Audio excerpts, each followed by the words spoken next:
And good evening to you all from the Universitario Stadium here in Monterrey, the most northerly point of these World Cup finals. This, the larger of the two stadiums in the city, where England will play Poland in their third group match. Can't walk anywhere with me. The two captains, Zaki, who you've just heard, for Morocco's, Zibi Boniek for Poland. The ground, I wouldn't think quite half full. The cheapest seats, $3, and that's a day's wages here.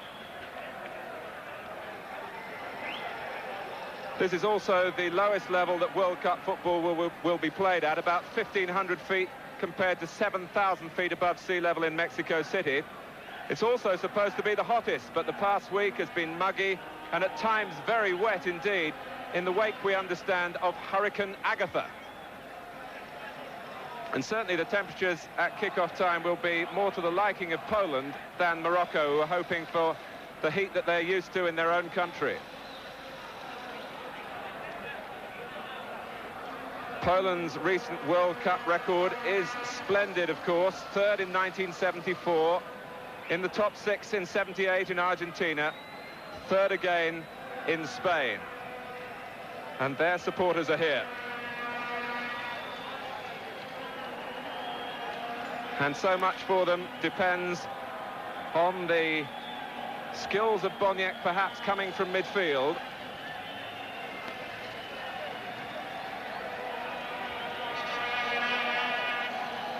Morocco, too, have their followers. We hope to bring you a check on the teams in a moment, but first perhaps a chance for a word from David Pleat. Well, a fantastic occasion, particularly for the Moroccans. I've seen them in training and they seem to enjoy their football. They play with a smile on the face, and it'll be very interesting to see how they compare their individual techniques against the organisation and strength and pace that the Poles will give them. It's the hardest effort yet that they'll have had to put in. Morocco are able to field their strongest side. They line up in this World Cup as usual of squad numbers. Their numbers are 1 to 11, as you can see. Zaki is the captain in goal. Khalifa and Lamris, the two fullbacks. Biaz and Bouyahiaoui, the two centre-backs. Dolmy, the anchorman in midfield. Hadoui plays in Switzerland. So too does the number 8, Boudabala. Crimo Meri at number 9 was fourth highest scorer in the French First Division this season. Timoumi, the African Footballer of the Year. Mustafa Meri, the younger brother of the number 9. And Morocco's coach, in fact, is Jose Faria. They put the name of the Polish coach on that team lineup. But this is the Polish team. Młynarczyk in goal, who plays for Porto in Portugal. Ostrowski, the left-back. Wojciechowski, the sweeper. Majewski, who plays in West Germany, in the centre of defence. Matisik, the anchorman in midfield. Kubishki will play at right-back. Komorniski in midfield with Bunsol. Smolarek, the battle-hardened veteran from Widzew Lodz. Boniek, of course, and Dziekanowski, Dariusz Dziekanowski, certainly one to keep an eye on. He's Poland's current Footballer of the Year.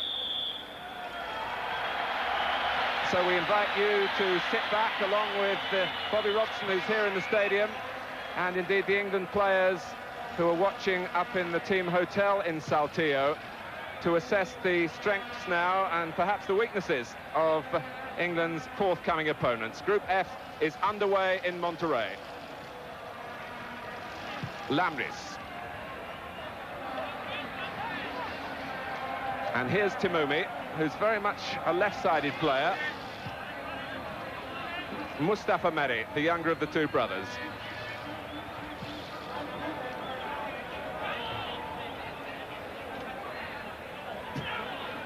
Taken up by Aziz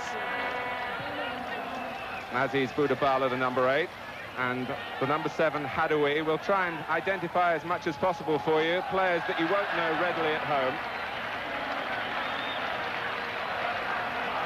A quick throw from Młynarczyk, and this is Bunsol, one of Poland's stars in the last World Cup when they got to the semi-finals, and without Boniek, who was suspended, they lost to Italy, of course.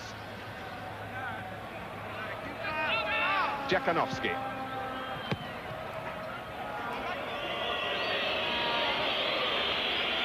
The tall figure of Roman Wojcicki, one of the players from Widzew Łódź.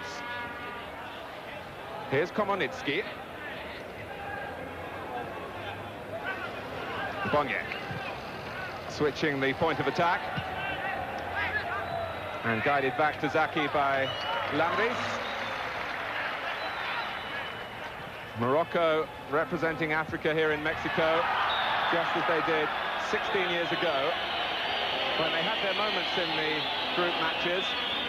They did at one point lead West Germany at half-time and were only beaten by a controversial goal 2-1. But they've never won a game in the finals, and it's a tough way for them to start here. Timumi.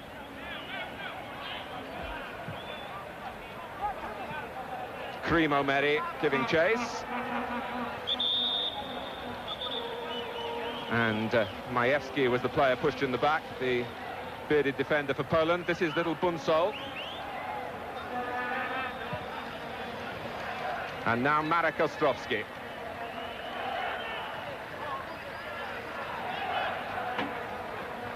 Very much early sparring. We've been watching Morocco train a little bit more than Poland because the Poles have been typically secretive about their preparations. But the Moroccans have impressed in training with their technique. But as David Pleat was saying earlier, we wonder about their organisation and indeed their temperament, whether that can match some of the talent in the side. Dolmy, that's a probing pass, looking for Lambris, who's an adventurous left-back.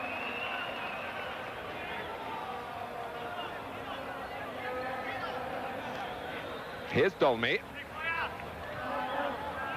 Kubicki with the little header down. Bunsol rather pinned against the touchline.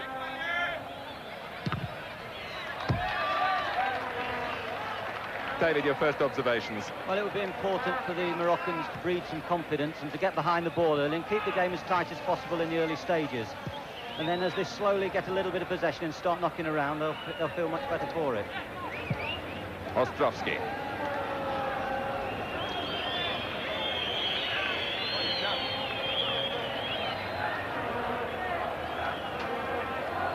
There is something about the World Cup that does bring the best out of Poland. Their clubs certainly haven't been the most successful in European competition. They've never qualified for the final stages, Poland, for the European Championship.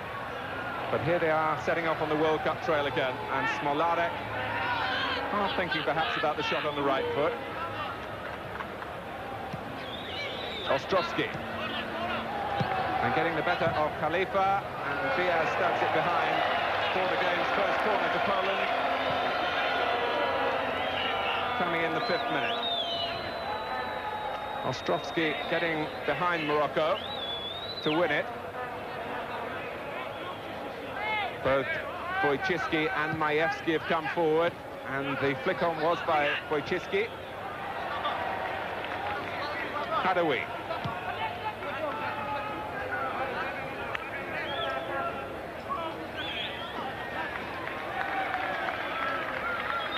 Off the pitch, the Moroccans have won friends in the area with a sociable approach. They've been seen around the city, and they stayed much later than the other nations at an official FIFA gathering a couple of nights ago, and were clearly enjoying themselves.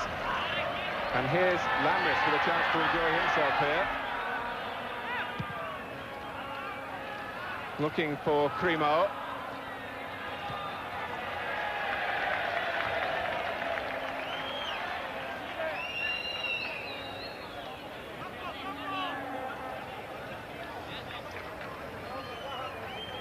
Monterrey, very much a footballing city with 2 First Division teams here. This is the home of the Universitario club. The other club, the Monterrey club itself, are the Mexican champions. That was the club side that England played against a few days ago. Too long for Jakanowski.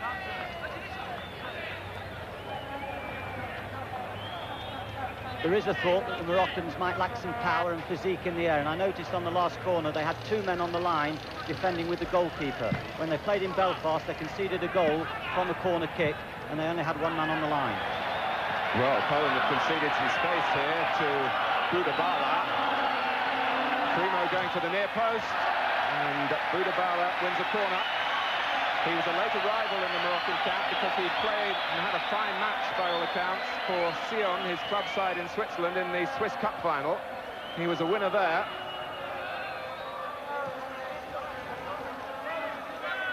Timoumi. And here's Hadaoui. Dolmy. And as he's setting himself for the shot, and the ball ricocheting off Primo.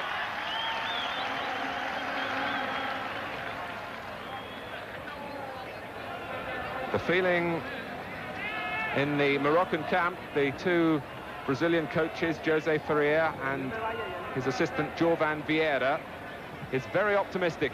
They both feel that Morocco will get through from this group. Bunsol. 4 forward for Poland here. Hadaoui. Morocco will often look to build on that left-hand side with the adventurous runs of Lamris. Hadaoui. Still players to his left, but he looked for the central route. And it's Aziz with the shot, set up by Primo.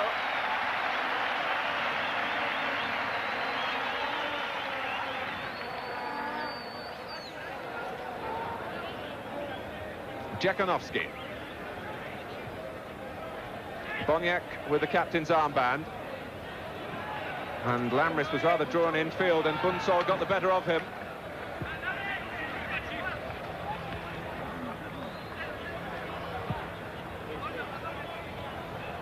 And Dziekanowski coming to collect the throw. He's got all the class of a Boniek. This World Cup might show whether he's got the temperament to go with it. Timoumi. Helped on by Mustafa Meri. Aziz Budabala. And again, the Moroccans picking their passes well. And it needed Majewski to guide it back to where Młynarczyk just came out in time to prevent the corner. I think that if the Moroccans can get the ball into the last third enough, with players getting forward, then I think we're going to enjoy some of the football from them. They've got good imagination around the box. Młynarczyk, the goalkeeper, who plays, as I was saying, for Porto, the perfect man to spy on Portugal for Poland. And he's grateful there that the linesman raises a flag against Primo.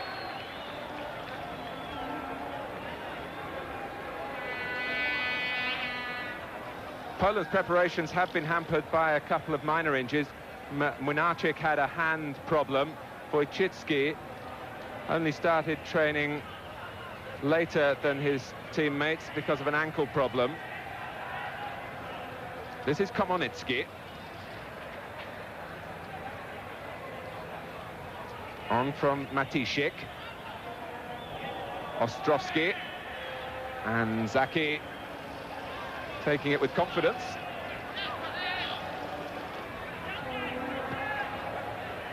Of all the Moroccans, perhaps he's the bubbliest character. Biaz.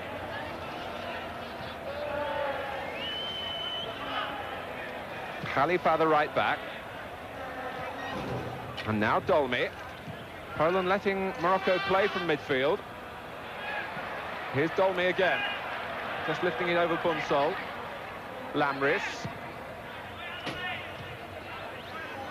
Timoumi, who's looking very much a strolling player at the moment. And it's Hadaoui who let him down by not being able to control the pass.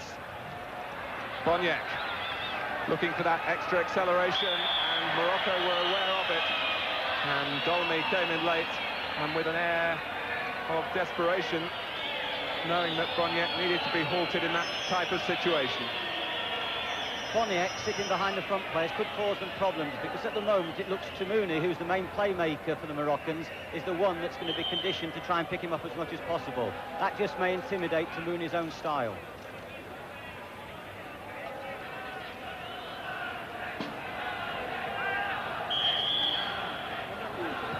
So Jekanovski plays the free kick wide. And Majewski coming in with the header from Ostrovsky's cross. A referee who speaks Spanish, of course, his native tongue, and English as well.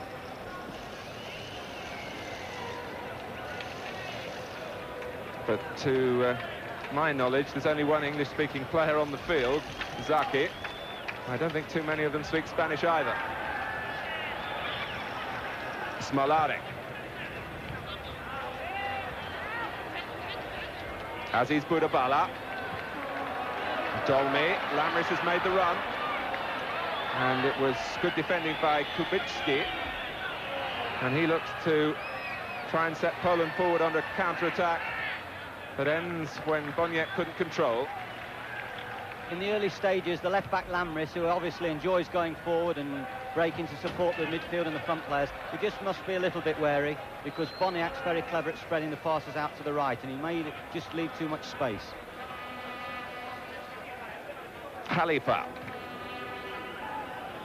A cloudy late afternoon in Monterrey, but high humidity. And Poland and Morocco have not bothered with altitude training. And this is Tamumi. Primo is in the middle.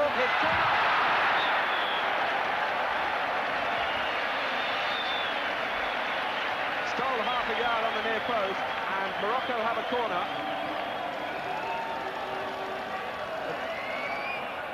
Tamuni's got a lot of confidence in his ability. He won't be frightened to take people on around the box.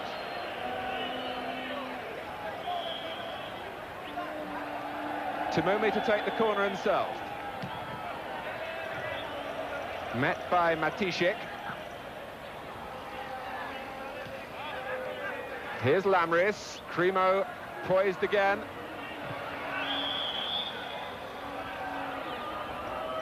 And in fact, Primo was caught offside.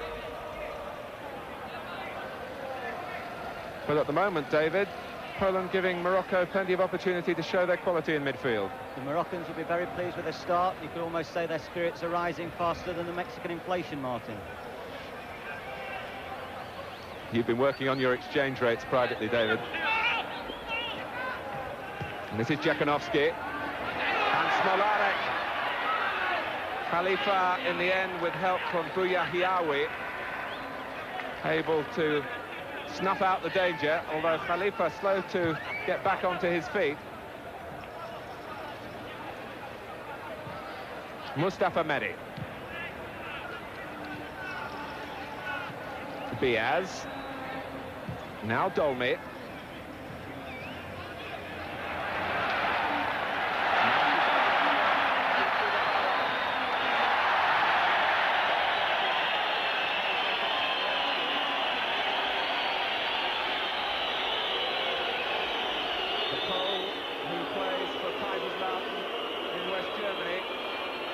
Brings down the Swiss-based Moroccan.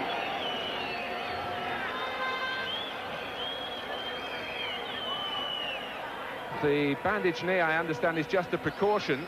He's been training with it ever since he arrived out here.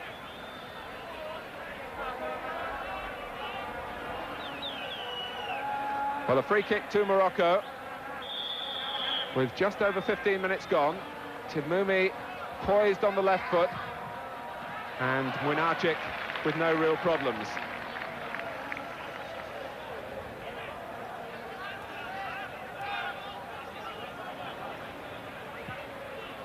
The last international that Poland won was back in November last year, but it was a prestigious victory. They beat Italy by 1-0.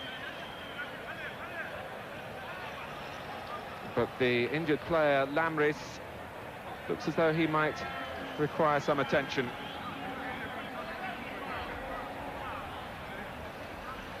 The stretcher is always brought on as a precaution, and out it comes again with the 2 permitted trainers, the FIFA rules. So the party of 4 has arrived. And it would be a blow, David, if Lamris was to have to leave the field. Yes, I'm sure he's looked a bright character early days. He's made one mistake around the box where I thought he dived in, which he could have dropped it and just held his time a little bit. So I wonder whether he's as good a defender as he is in supporting play. But it's early days, and as I say, the Moroccans will be quite happy with their attempts so far. Well, as a precaution, a substitute, Sina, is warming up, but not called upon yet. For the moment, Morocco go on down to 10 men.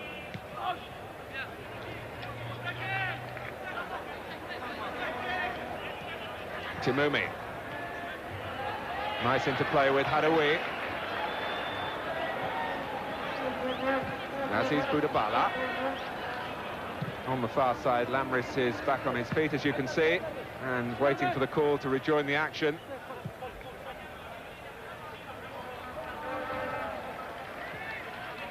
Bunsol.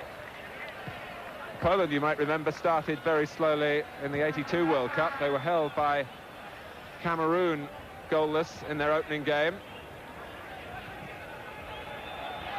And the header from Jakunovski.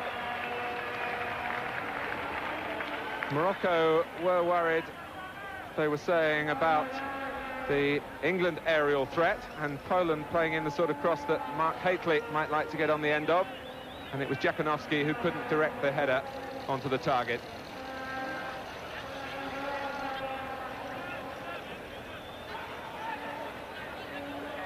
Biaz. And Dolmy aware that Matishik was closing him down.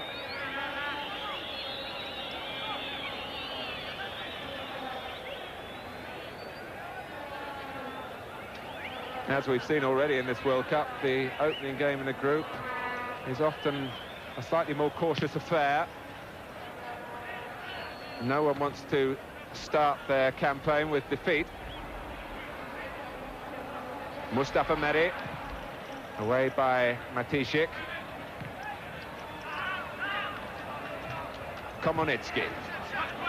And no sort of pass at all in the direction of Bunsol.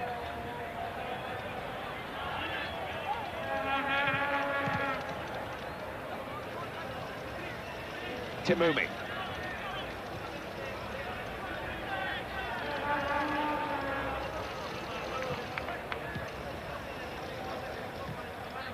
Dolmy. Plenty of movement from the Moroccans, and Poland, for the time being, prepared just to hold their ground. And the Monterrey public rather hoping for a little bit more action and trying to encourage the teams to do that.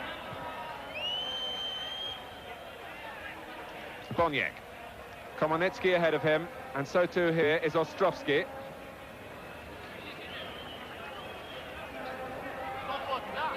Komonitsky stole a yard from a quick piece of thinking at the throw. Kubicki just a little slow to see the possibilities, the number 14. Now Matishik. Bunsol. Working the 1-2 with Matishik.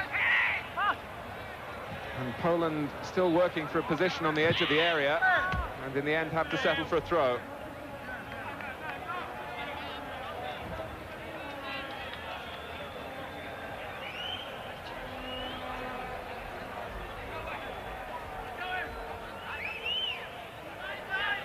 Only Matishik making himself available to Bunsol, but he's won a corner. The two linesmen from France and the linesman on the far side from Mali, who will supervise the placing of the ball when it's returned from the emptiness down by that corner flag. Smolarek to take. Poland have 5 players waiting in the middle.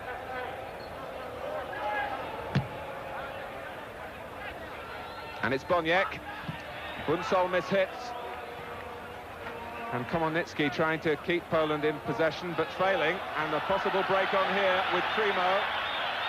Hadaoui has got Aziz Boudabala in close attention. But Morocco's strength really was to the other side, and Poland now have got back. Dolmy gives it away. Boniek, who's suited so well the counter-attacking philosophy of Italian football. But he catches Dziekanowski offside. I'm not sure about the quality of the pitch. There's one or two balls that the Poles have tried to bisect defenders with, and they haven't quite rolled on. It seems a slow roll of the ball.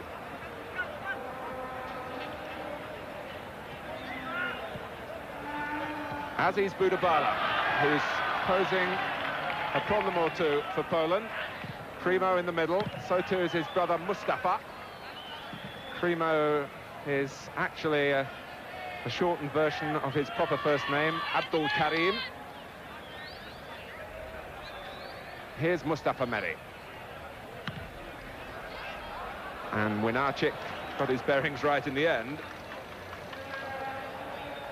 He's quite a controversial character. He was once sent home from international duty for being found drunk. I'm not sure whether he was disorderly as well, but Boniek sprang to his defence and was promptly sent home as well. That was a match against Malta. Not the most testing of fixtures, but they've served their time and been welcomed back into the fold. Ostrovsky. And was caught late. I think was happy to fall, although it was technically a foul by Dolmy.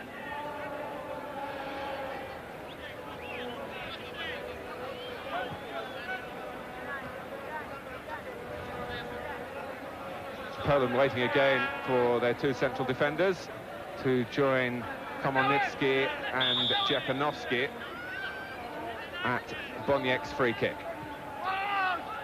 But here's Ostrovsky, who enjoys shooting and doesn't really connect cleanly. Poland with a number of players forward, and again Morocco sensing possibilities. Hadoui. Primo is unmarked in the middle, and just back in the nick of time was Ostrovsky.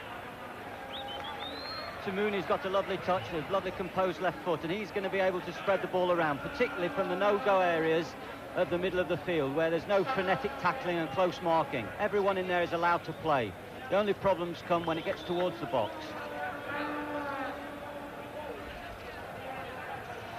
And so far, Poland not really looking to stretch Morocco with European-style running. And maybe they're pacing themselves because of the high humidity, although it's not as hot as I was saying earlier as it might be here in Monterrey. Smolarek.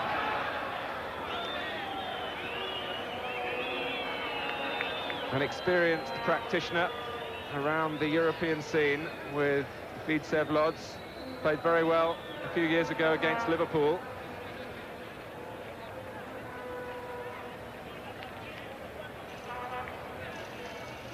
And Zaki having to just react a little more sharply than he would have wanted to the back pass from Lamris.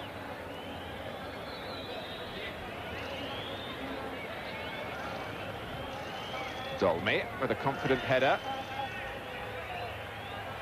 And some neat work on the ball from Mustafa Meri. The two brothers with a good understanding, and Primo was on the receiving end of the foul. The pat from the younger brother to the older. The two Meri brothers and Budabala are being very tightly marked, leaving the giant pole at the back just to sweep up. Komonitsky. Here's Smolarek. Remember, of course, that Poland do carry the greater firepower. And Boniek looking for his 25th goal for his country on the occasion of his 75th international. It's a good rate from a player who has to do his share in midfield.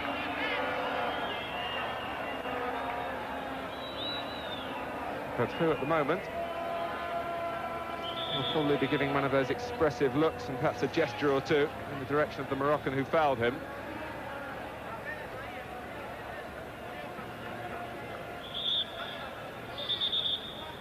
Not the rarefied air here of Mexico City or Guadalajara, so perhaps the ball won't fly quite as fast. Boniek assessing the possibilities as the referee, as FIFA have instructed him to do, make sure that the wall is back 10 yards. Here's Boniek, and the wall did its job.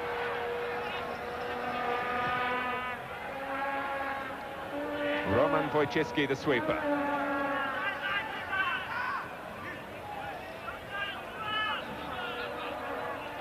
Komonitsky making progress. 2 in the middle for Poland. And Khalifa was aware that they weren't posing any great threat on the cross.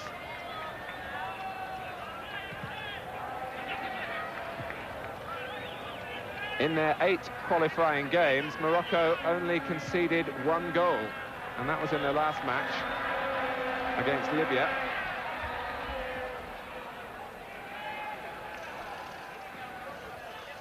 Boniek.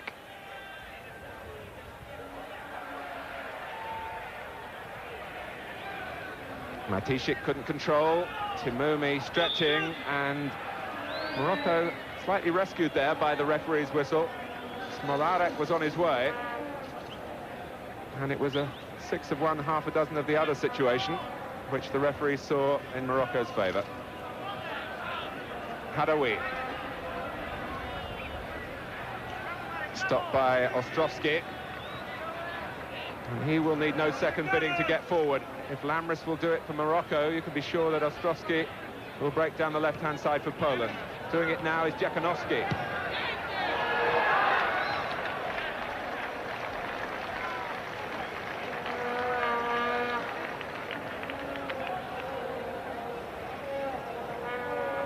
In attacking practices in training, the Poles look very effective. In fact, we were saying beforehand they looked almost as punchy as the local tequila. But at the moment, they've not really had enough shots at goal, and they haven't done anything to stretch the Moroccans. And as I say, Morocco will be quite happy with the early stages. I don't know how you know about the tequila, David. You gave me a drink last night, Mark.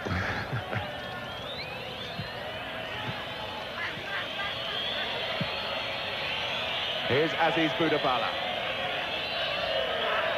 On the subject of the local fare here, the Moroccans have been eating all the Mexican food, not brought any of their own, unlike most countries in this World Cup.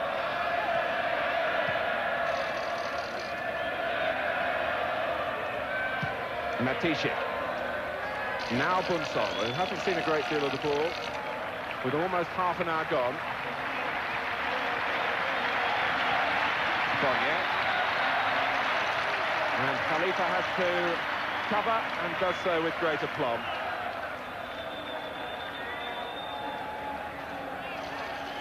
Here's Dolmy.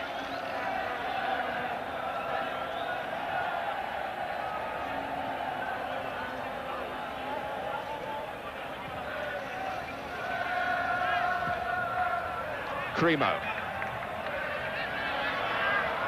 And just offside, the linesman is flagging Mustafa Meri. The Poles weren't too sure, and nor initially was the crowd. But Aziz Boudabala here, the full-time professional in Switzerland, and Cremo and Mustafa Meri, who both play in France, are certainly showing a thing or two to Poland, getting the service from Timoumi from midfield. Biaz.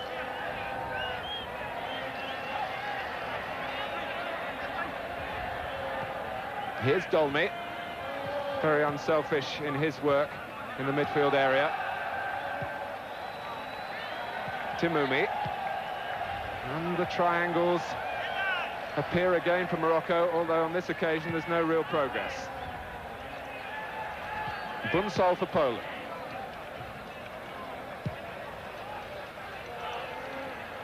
Here's Ostrovsky. Smolarek to the left, and Boniek not given the time that he wanted. Aziz Boudabala for Timoumi. And this time the range wasn't there in the left foot.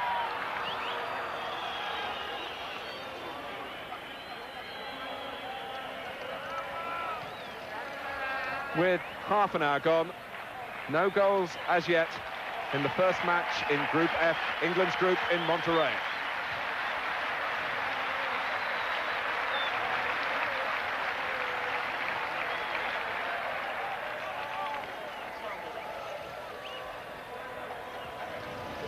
Bobby Robson, I'm sure, will be interested in what he's seeing from the Moroccans.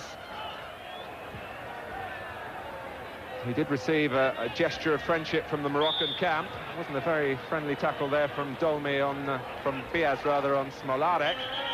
And the free kick taken too quickly, but Jose Faria, the Moroccan coach, presented Bobby Robson, courtesy of the ITV team, who acted as the intermediary, with one of Timoumi's shirts as a gift of friendship, which was accepted with great gratitude by the England manager.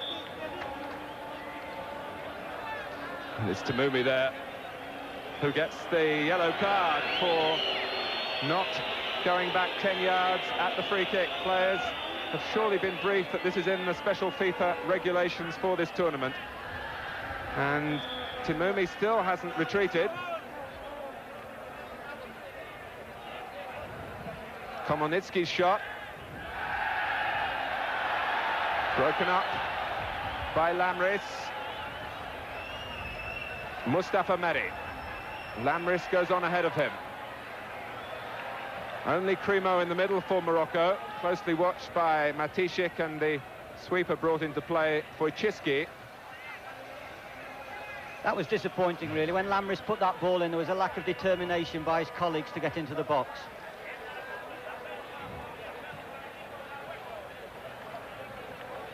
"12 minutes remaining of the first half. Timoumi was obstructed by Bunsol.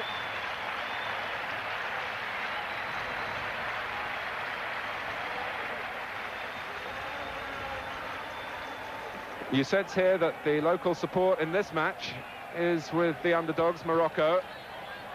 Poland haven't really been the greatest ambassadors, working behind closed doors and rarely allowing the Monterrey public the sight of the players.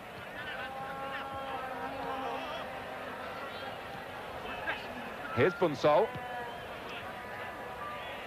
Matishik.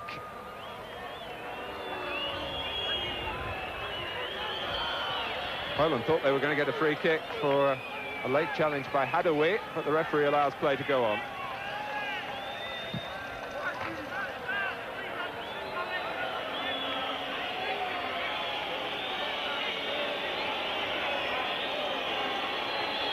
The Moroccans have shown that they can keep the possession and they can work the ball, and they've got good skills. Just have to show a little bit more pace and urgency when they receive the ball in midfield to attack the Polish back players.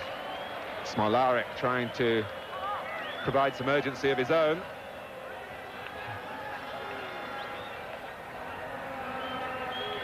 Lamris. Aziz Boudabala.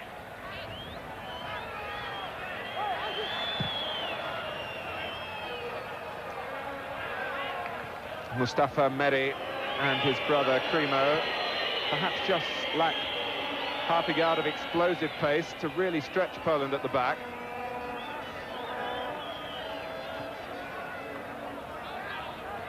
Matishik, by nature a defensive midfield player, but it's a probing pass that releases Bunsol. But Zaki already on the edge of his 6-yard box as the cross was being delivered.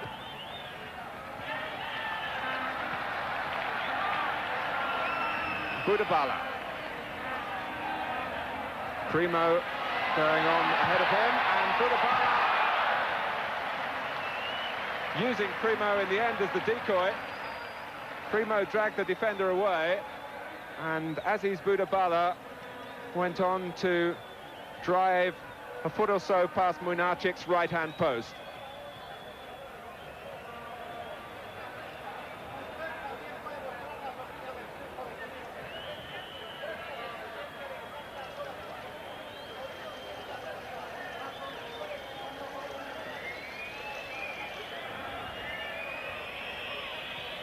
Boniek.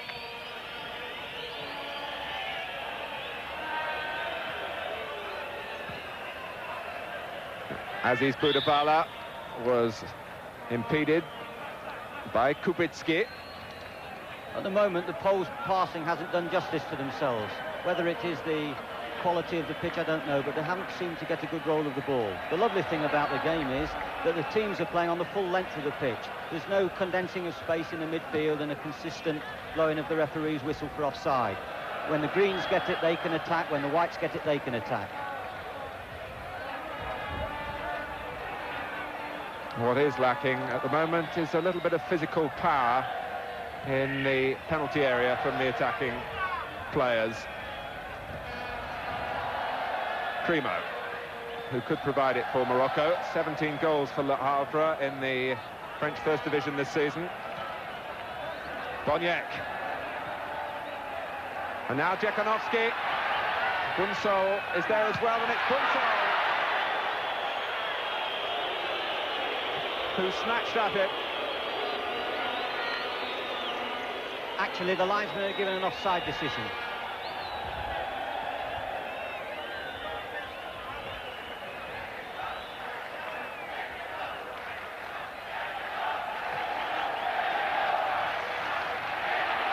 Here's Timumi. And when the crowd get just a little bit distracted from the proceedings, they are always chanting for Mexico, Mexico. Hadaoui shot when he was off balance.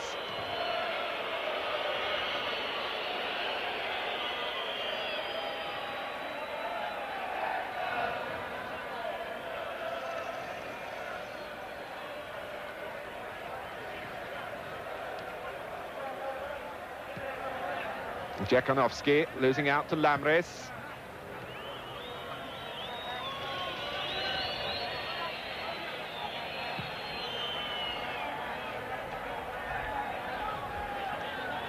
Seven minutes of the first half remaining, and it's interesting, David, that Poland are warming up a substitute, Jan Orban, a midfield player.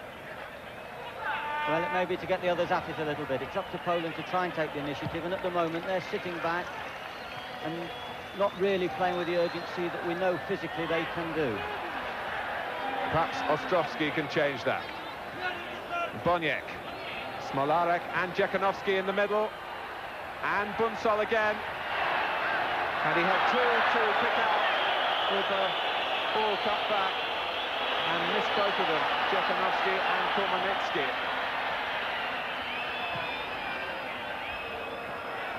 Bunsol. Poland beginning to look a little more threatening in wider positions. Kormanitsky. Boniek was beaten to it, and he has a corner.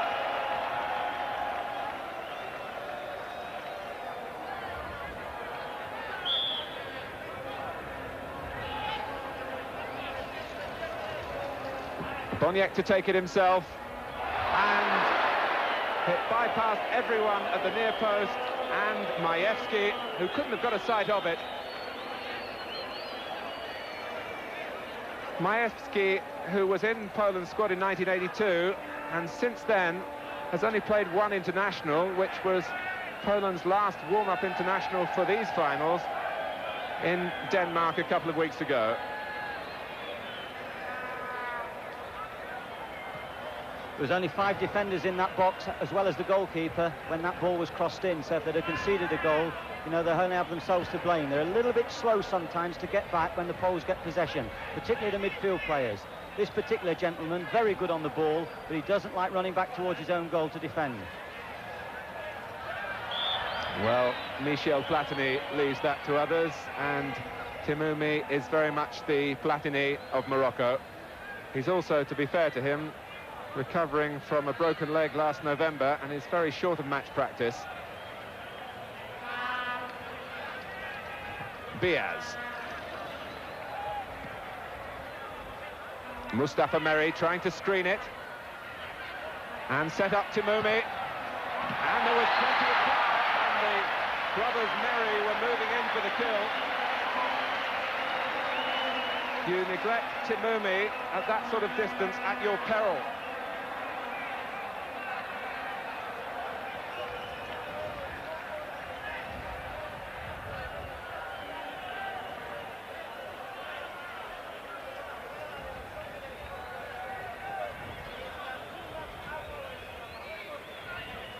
Poland just happy to pick their passes at a gentle pace going forward, and they're not always picking them well.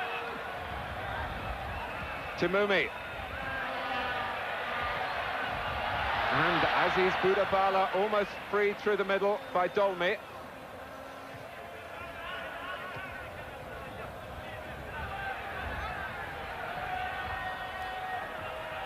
Here's Komonitsky. 3 minutes remaining in the first half. And Morocco really deserved to go in at half-time on even terms. Lamris. Morocco were strong favourites to do really well in the recent African Championship. They finished fourth in the end, but were lacking some of their full-time professionals. Well, Mustafa Merri showing again, David, that Morocco do lack that willingness to get into the box to support the player who gets the ball wide. Yes, they want to play walking a little bit at times, and of course they won't be able to do that, particularly in the later stages of this competition. But as I say, it's still a cat-and-mouse game, and the first goal will be so important because that will open the game up, and of course we'll see a different type of game then. Bunsol. Majewski going ahead of him. And this time it's Poland short of numbers.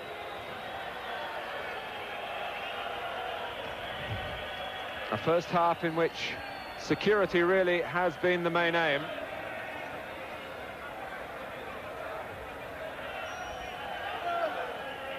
But in between the defending, some good technique from midfield.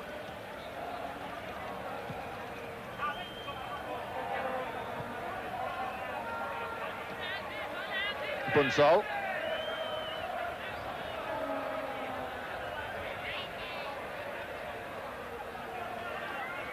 Boniek, and space here for Smolarek if he can keep the ball in play.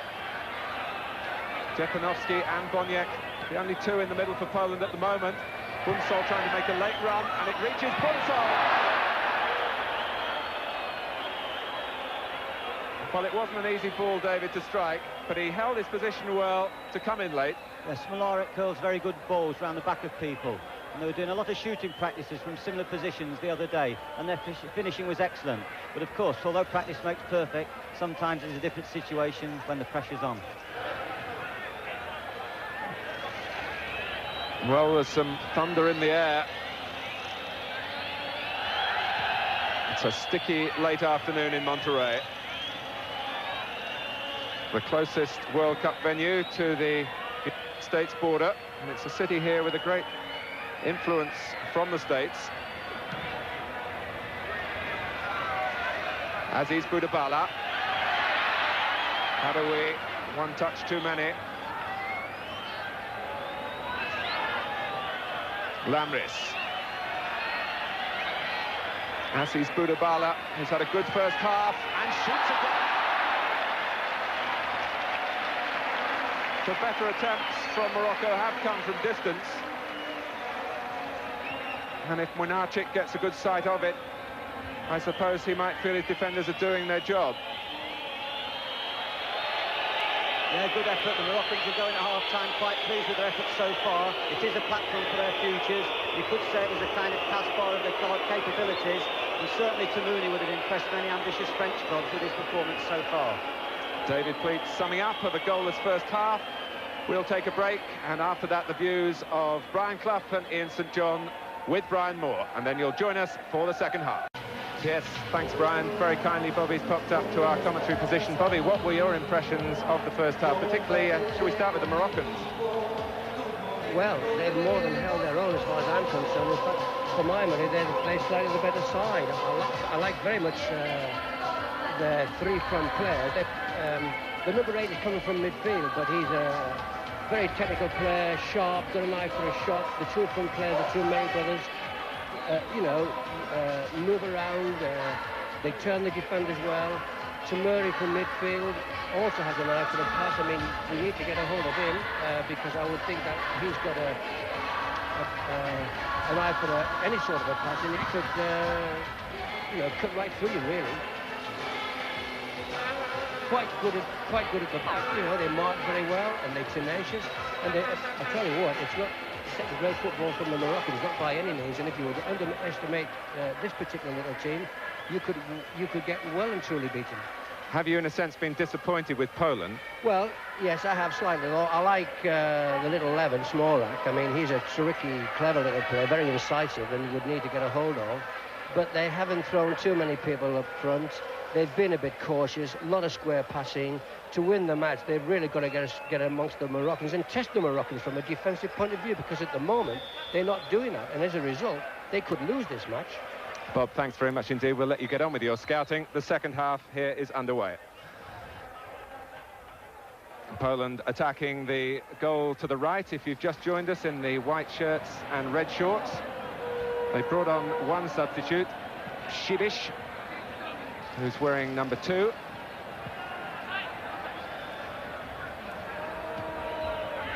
Morocco will certainly hope to keep the match going very much in the manner of the first half, but Smolarek, who's just been singled out by Bobby Robson, as a player who threatens the header away from Lamris, not very far away.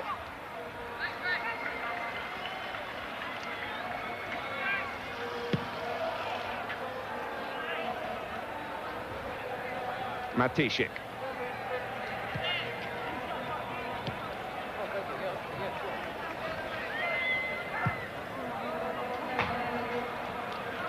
It remains to be seen whether there's a little bit more urgency. The sort of urgency I expect we'll see from Bobby Robson's England team. Not in this stadium, in the Tecnológica across the city of Monterrey tomorrow against Portugal. Aziz Budabala. Wojcicki concedes the corner.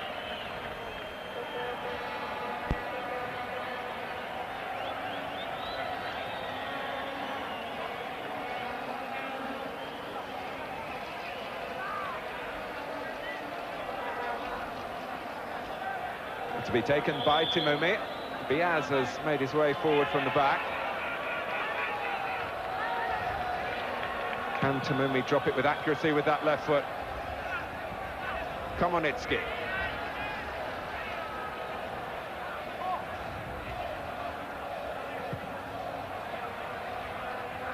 Here's Bunsol. Getting away from Hadawi and striving to cut the ball back, which he did, with Jekanovski and Smolarek arriving in the middle.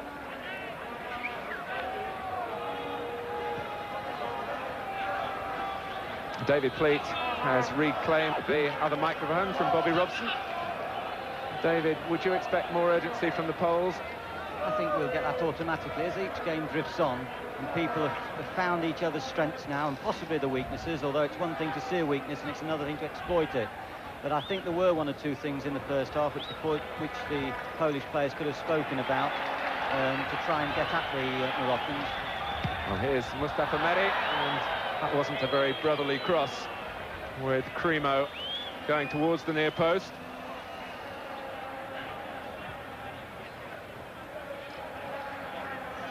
Matishik, who was seriously ill after the last World Cup, and in fact it looked as though his career would be over.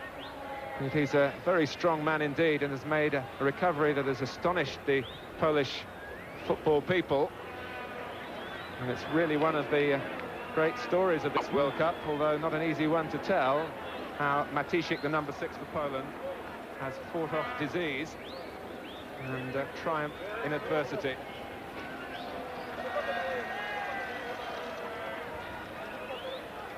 It was no exaggeration to say that they were close for his life. Kuya Hiawi.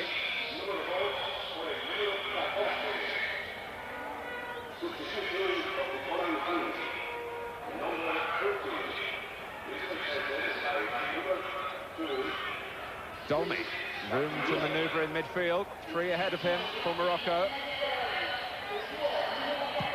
Mustafa Meri over Shibish, the second half substitute, and Smolarek came back clearly from an offside position. Poland qualified from European Group 1 on goal difference over Belgium. Albania and Greece were the other two teams in that group.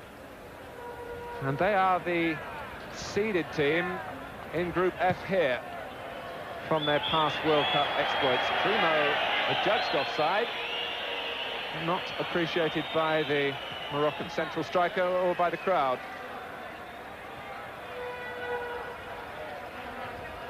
Here's Boniek.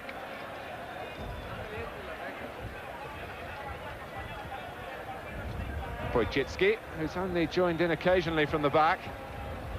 6'4". It's his third World Cup. And Poland coached by their 1982 trainer, Antoni Piekniczek.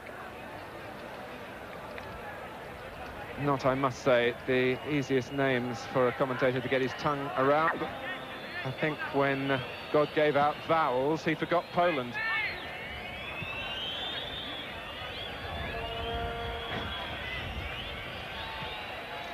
Boniek, one of the easier names. Bunsol.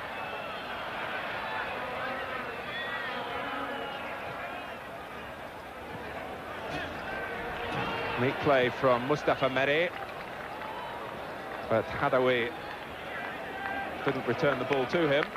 Not a difficult game for the referee, Jose Martinez from Uruguay. If anything, it has lacked some passion, but not short on technique. Described by David Pleat as a chessboard game early on, and it hasn't really changed from that style. But here's Boniek. Shivish.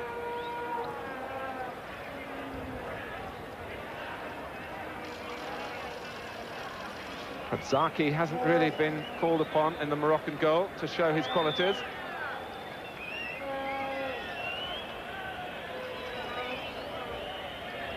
Matishik.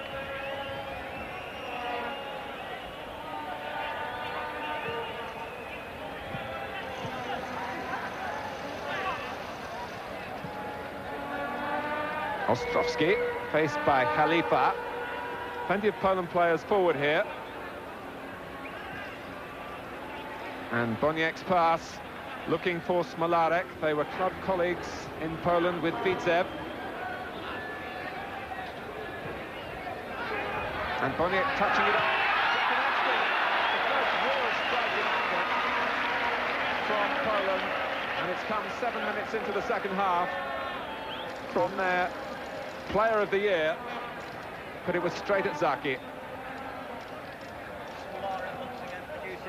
Industry to get round the back to try and get the crosses in.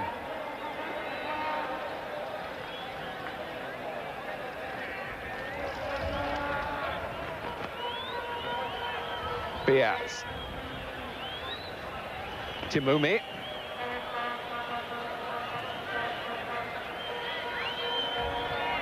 Well, the story from this match so far is a simple one, really, that Morocco are not to be taken lightly.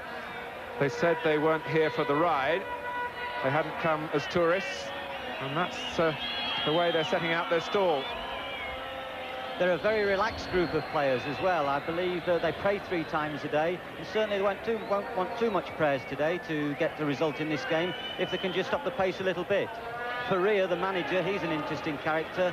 He's a rather portly Brazilian, and he seems to walk around the centre circle smoking, while the other players are put through the paces by the coach.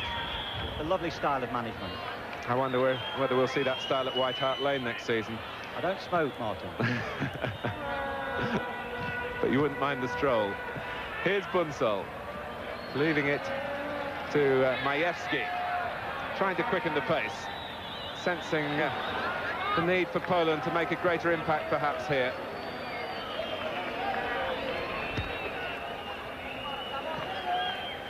Timumi.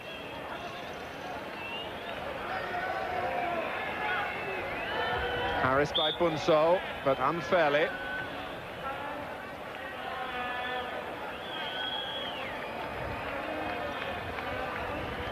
Poland are waiting to introduce Jan Orban, who was waiting on the touchline, is now been called away. And while the ball is in play, the substitution can't take place. Dolmy. Hadoui. Aziz Boudabala coming again from a deeper position. And Mustafa Meri couldn't quite control. That was a splendid move by the Moroccans, initiated by Boudabala, and there may have been a suspicion of offside at the death, but it was a good bit of play, and it was one where they increased the pace of the move. And now Zaki showing his versatility with a clearing header.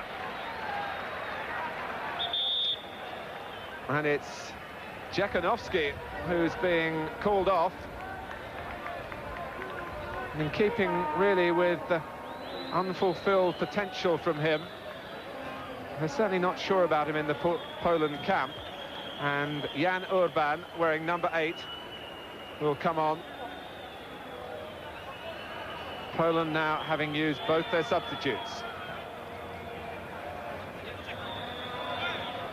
Komonitsky, thrust down unfairly by Aziz Boudabala.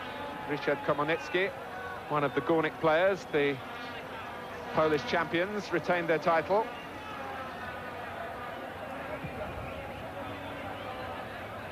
Orban trying to get his first touch. Unsol lost it.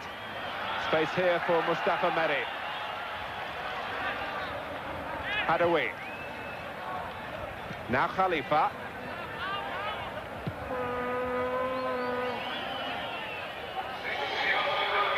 Dolmy. And that was a neat turn. Lost Smolarek. And Morocco again keeping the ball well, switching from right to left. Just looking for a little bit more penetration further forward. Timoumi. Now Lamris. And Hadoui, who has something of a reputation for shooting from that distance, but it wasn't clean contact that time. Once again, the Moroccans making sure that in possession, they know exactly how to dictate the pace of the game. If they can just quicken it a little bit around the box, they could put the Poles in trouble.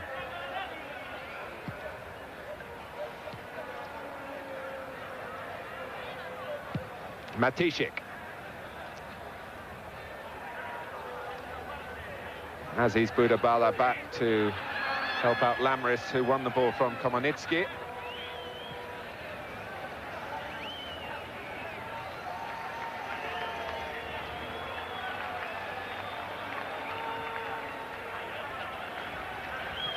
Again, Morocco patient, picking their passes. Never been overawed here on the World Cup stage. Crimo, who's been a real nomad around the French league. And he wants a foul there that's not forthcoming. Unsol. Cleanly won by Lamris. Here's Timoumi. And Boudabala trying to conjure up some magic. Hadoui. And Crimo's cross, causing a problem for Winarchik in the end. It's quite breezy, with the temperature dropping and the threat of rain again in the air. And a pat of friendship from Boudabala for a goalkeeper who was grateful to pour the ball behind for the corner.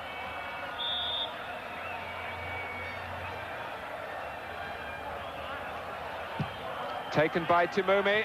Winarchik clears his area. Back from Lamris and Crimo.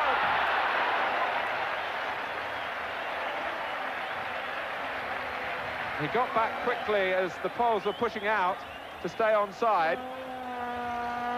Yeah, a good attempt and slightly unlucky. I think watching the game, the Portuguese would be sweating more than possibly England, because they'll be fighting for that vital second or third place. Well, Orban stopped at the last when Poland were just beginning to look threatening.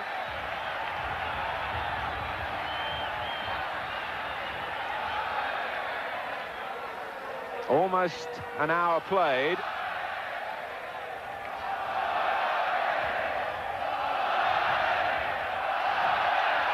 Hadoui, and there's a rawness at times about the Moroccans. when there was no need to shoot then. He let fly and stubbed his toe, and Boniek, the ever-present threat.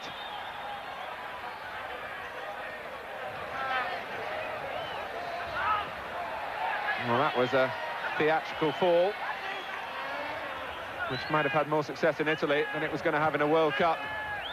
Komonitsky.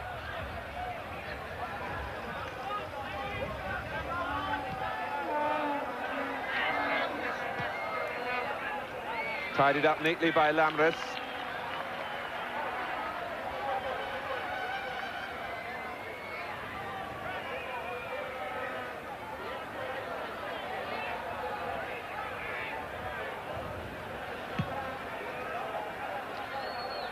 England, remember, play Morocco in their second match, a match you'll be able to see live on ITV.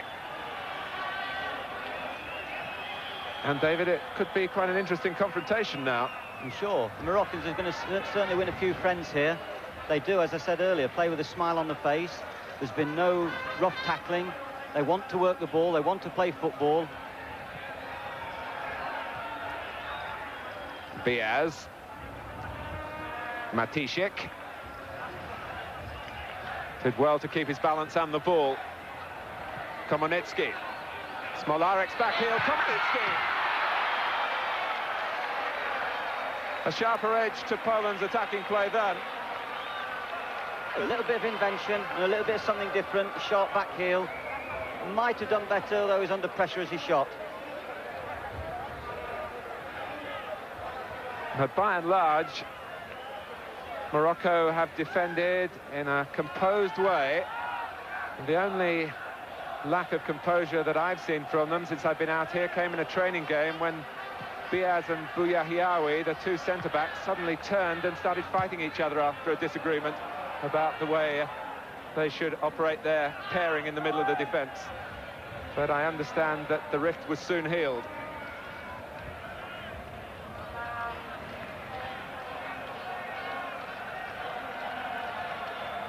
Smolarek and Lamres strong in the tackle again. Dolmy, Hadoui. Space here for Khalifa. This is Mustafa Meri. It's where Morocco really go from here that's caused them a problem. Crimo is the target and tried to take it on the chest. He's a muscular forward, a little in the mould perhaps of Cyril Regis.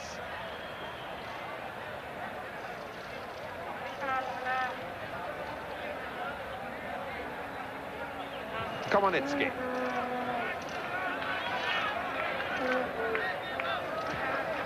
Again, no one really trying to win the ball in the opposition's half. The tackles will begin to go in now. And Ostrovsky in the end is half stopped. Back from Lamres.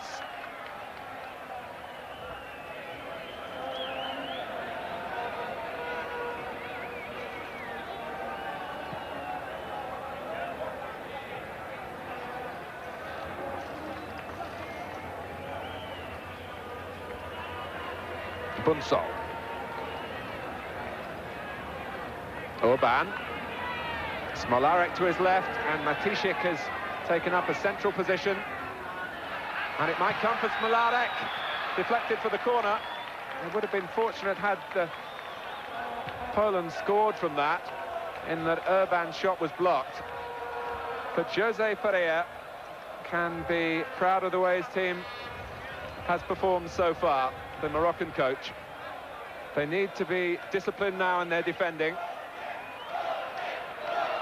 As the game wears on, it'll be interesting to see the contrast between the stamina of the two sides. The Poles are very determined, very strong players, and they've been training for some while together. And the Moroccans have been used to the heat. At this moment, it's quite cloudy, although it's very humid down there. The delay while the ball is being retrieved from the moat around this stadium. So it's Poland's corner, to be taken by Boniek. Majewski.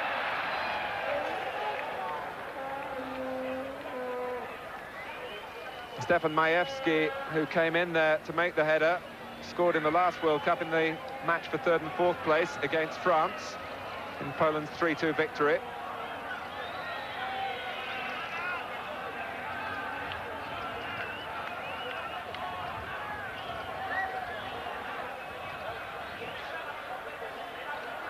David, it is going to be a World Cup about possession football, but do you honestly see England playing their football at this pace? I think our natural characteristics will make us play quicker. I think we'll have to play quicker, and I don't think it'll be a bad thing either. There was a case there where the goalkeeper rolled the ball out, and the Moroccan received the ball completely unopposed, and the Poles were quite happy to allow him to receive the ball. I feel that some challenge would be a good thing, would make people hurry their skills. They say a good player is a player that's always got time. Well, the Moroccans have had plenty today. Merry, Mustafa Merry, that is. Here's Dolmy. Primo again, the target in the middle, and trying to guide the header down for Aziz Boudabala.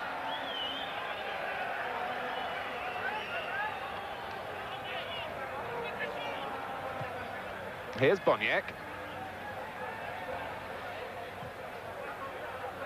Orban beaten by the covering defender, who was Bouya Hiawi.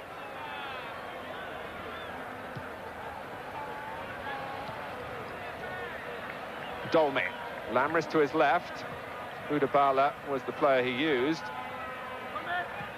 And again. And Aziz Boudabala again finding space on the edge of the area. Morocco still looking for the right final ball.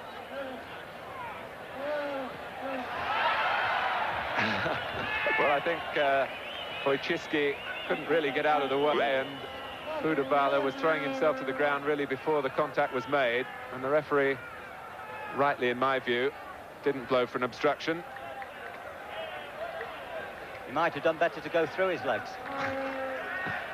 He's certainly one of the tallest men in the World Cup, Roman Wojcicki, Poland's number 5.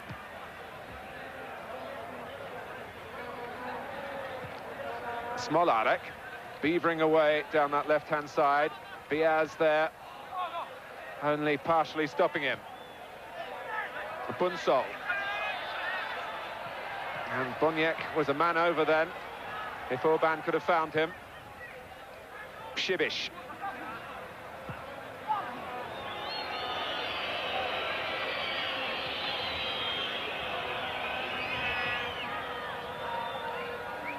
Matishik.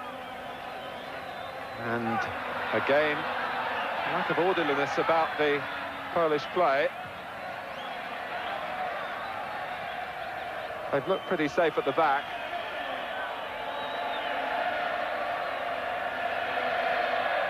But I say again, they were slow starters in 1982, and they finished 3rd. Hadawi. One thing that we have learnt today is the Moroccans aren't that naive in defending. The African group that they played in was a reasonable one for them to get through. And here's Primo. A touch then with Winarczyk off his line. Could have brought the opening goal. But they haven't shown any particular weaknesses in defending today. And that'll be very important psychologically to them as they go on to play England and Portugal.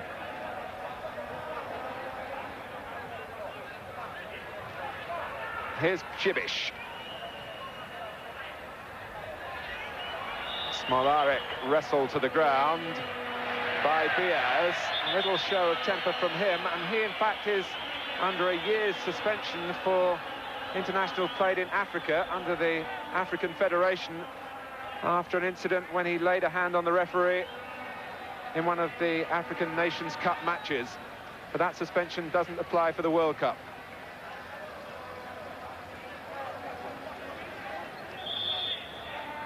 Bunsol. Those little knockdowns from Poland haven't fallen right for them yet.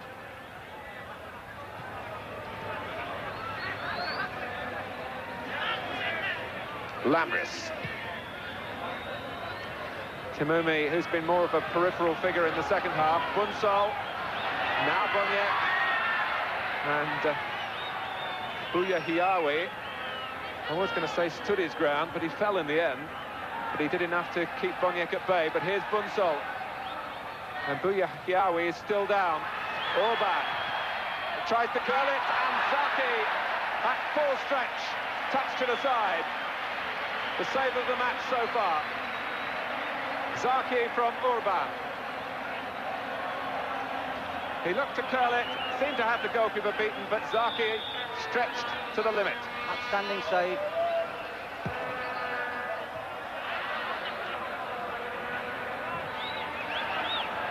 Mustafa Meri. And here's Aziz Boudabala. And Mustafa Meri made up good ground too. There's still just the two of them forward, but they drew the players towards Mustafa Meri, and Aziz Boudabala can't in the end find a way through. As Boudabala and Meri attacked there, it was lovely to see the sight of the 8 other Moroccans in their own half. I suppose they were praying that they might get a goal. I think we were praying too, David. Timoumi. Here's Lamris. The crowd getting behind Morocco again.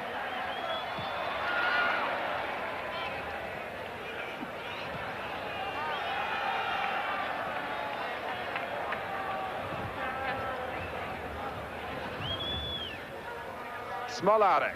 Again, the play stretch, not the sight that you see so often in England, the back fours pushing up and compressing the football into areas either side of the halfway line. Boniek.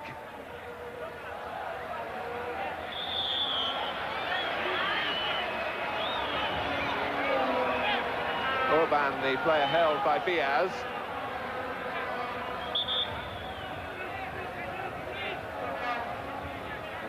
Zaki setting a two-man wall.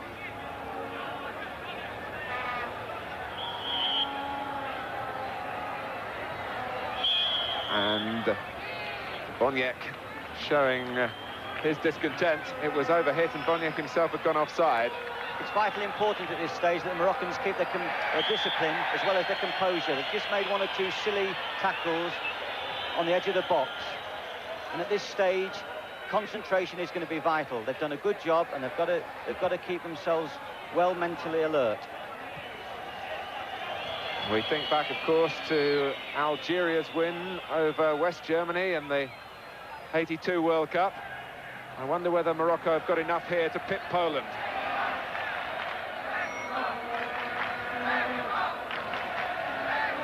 In the 1970 finals, Morocco drew with Bulgaria. And in that group, they lost to West Germany, unluckily, and were beaten 3-0 by Peru. Matishik. Now Boniek. Matishik. Ostrovsky taking over, and Diaz at the full height of his jump, conceding the corner.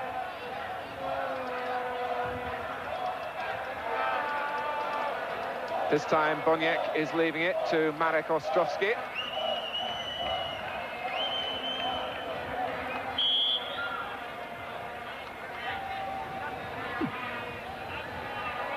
Five Polish players in the penalty area, and Zaki needing some help. Shibish. Now Boniek, who was waiting on the edge, and a break on here for Morocco with Mustafa Meri and Boudabala, and he, in the end, picked the wrong pass because Hadoui, unseen by Mustafa Meri, was making tracks to the other side. Orban, and Biaz again coming across well. It was an excellent run of Boudabala across the face of the defender from right to left, which left the space on the right-hand side. Komonitsky. And Zaki settling for the goal kick.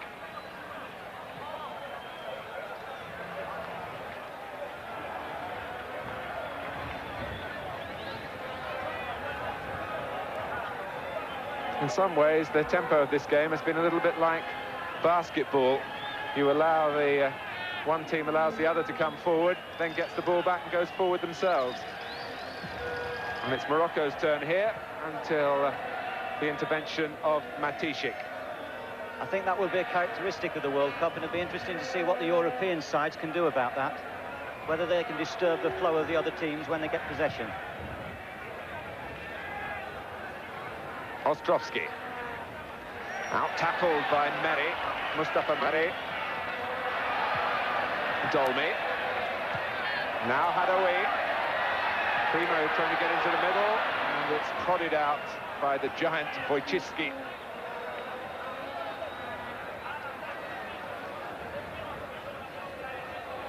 One goal here, of course, for either side would be of immense importance.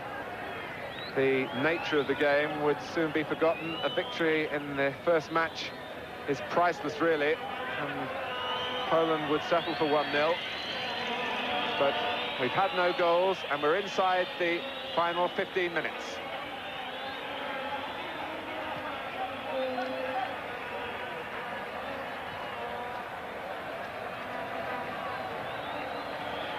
Buyahiawi.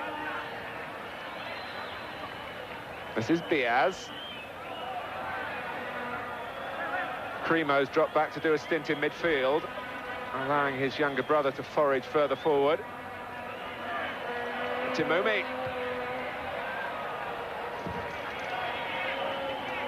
He does look, David, very tired.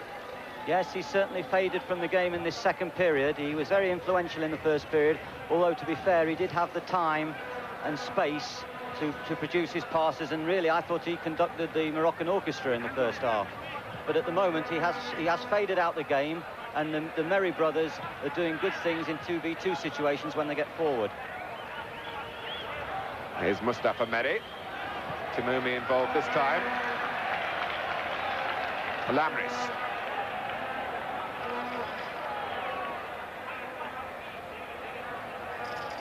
Timumi.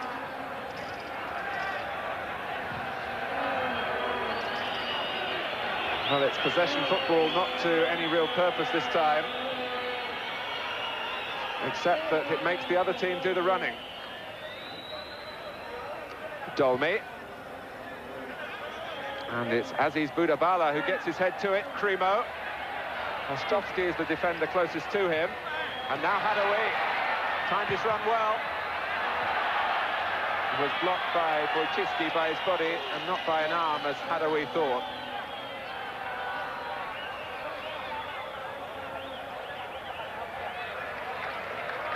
The Moroccan right midfield player Hadaoui has made some excellent runs. He is the one with the energy to support attacks, and I'm sure Bobby Robson will have noted that closely. Bunsol.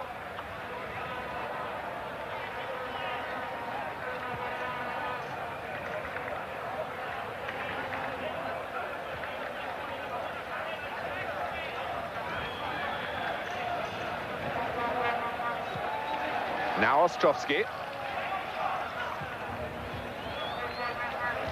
Can Boniek pull something out of his hat in the few minutes that remain? But the threat again from Morocco when they win the ball in that type of situation. Boudabala and Primo was beaten by the speed of Ostrovsky in the end.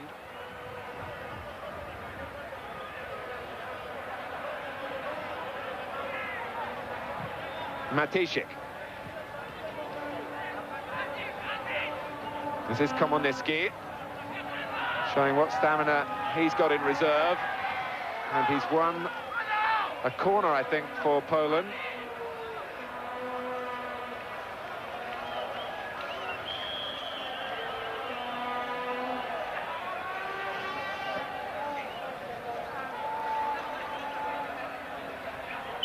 With 11 minutes remaining, and if you stayed with us deep into the night, perhaps on a scouting mission like Bobby Robson, to see what England have got to face in the forthcoming days.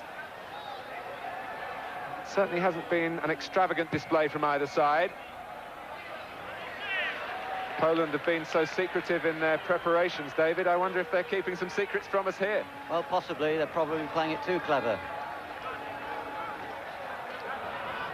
Given away there by Lamris. Bunsol, and Boniek just started to come alive, really, on the edge of the area. Komonitsky beaten to it.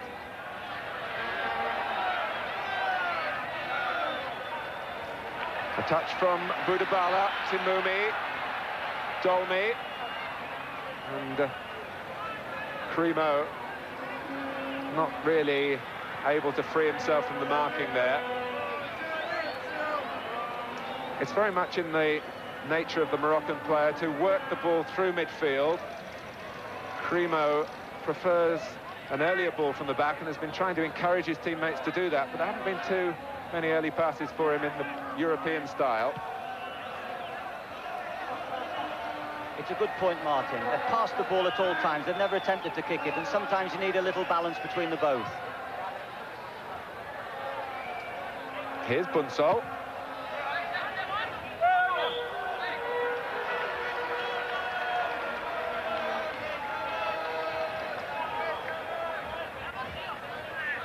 And it's Morocco's throw inside the final 10 minutes.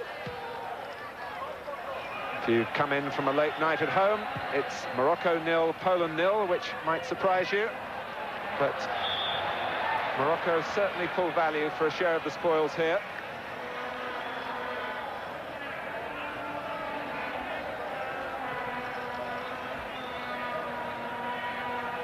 But one lapse in concentration, one defensive slip could ruin an afternoon's good work. That's what happened to Canada, remember.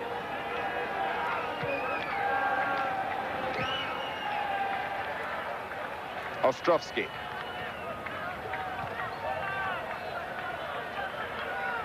Now Majewski. Matishik, and not quite sure whether that was a cross or a shot. I think it was an apology for a shot, Martin. Very, very poor effort. But I'm sure the important fact this afternoon, with the England players watching this, they'll have no fear. They can cope with both these sides, and that's important for the two teams that are playing second. Even the Portuguese, who've looked a little bit lethargic in training, their spirits will probably be raised on the strength of this performance. And we can echo what the England lads were saying at half-time. We are based in the same hotel as the players. The morale is tremendous. And I do believe that all 22 of them deep down inside believe that this is a World Cup that England can win.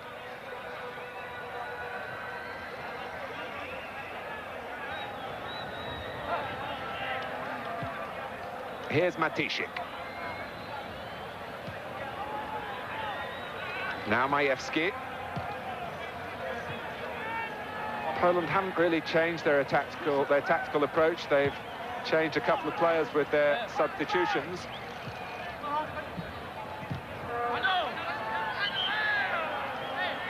Boniek's played possibly a little bit further forward, but he's been a shadow of his true self. Bunsol, Majewski, almost invited to try the shot. And Shibish and Komonitsky getting in each other's way. And Boniek this time. A corner for Poland. Good defending again by Biaz.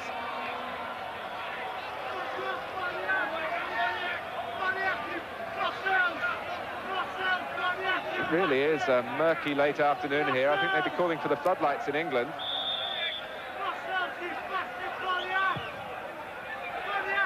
And that's Bunsol. And David Pleat has pointed out to me, in fact, that they have just put the lights on.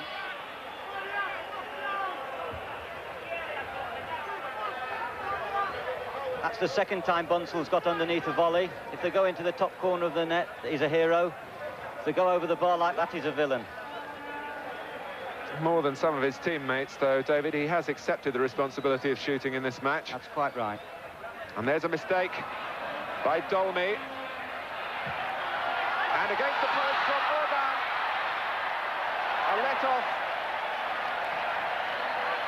The closest we've had to a goal. It came from Jan Orban after Dolmy rather wearily had prodded the ball in his direction.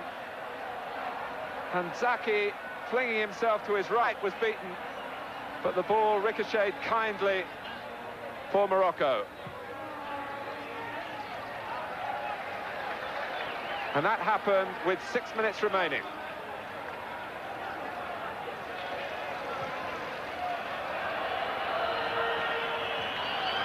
Khalifa. And it stung Morocco perhaps into some sort of retaliation. Matishik, who is very much the defensive midfield player. Here's Orban again. Smolarek darted ahead of him. Orban looks instead for Komonitsky.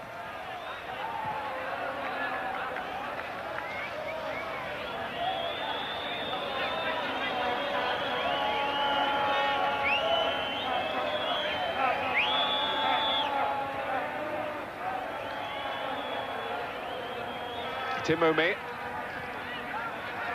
And Dolmy, who's missed a lot of training, he's had a foot problem, and that's beginning to show now. Here's Lamris. Aziz Boudabala. Cremo. And then Mustafa Meri, but the whistle had gone.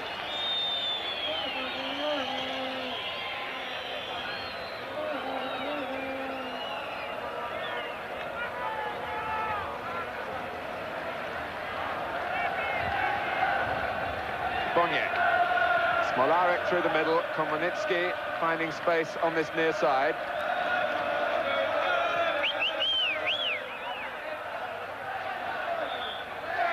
And the play stopped again. Timoumi goes down and stays down, and that has immediately brought looks of concern to the faces of the Moroccan players.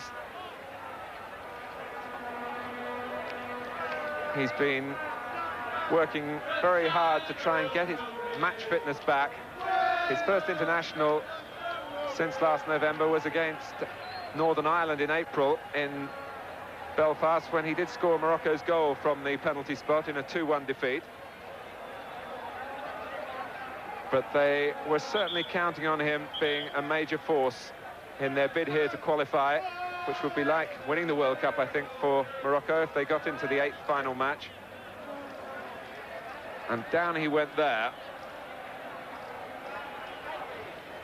An interesting feature so far has been the adequate refereeing. I think that the gentleman today here has been well in control of the game. There's been nothing controversial, no problems for him. I think we've just had the one incident so far in the Spain-Brazil game, where I think everyone who saw those pictures clearly saw the Spain were denied a goal. And I think maybe that was the fault of the linesman rather than the referee, David. Yes, quite right. But it also emphasises how difficult it is for referees when you have an instant decision. If you're not on the spot, you know, you're on hiding to nothing. Bring back Mr. Bakramov, the Russian linesman in 1966, who saw us safely through that World Cup final.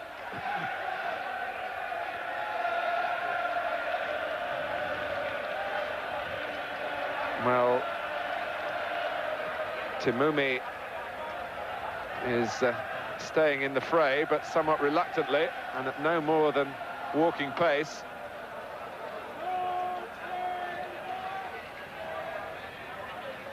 Komonitsky.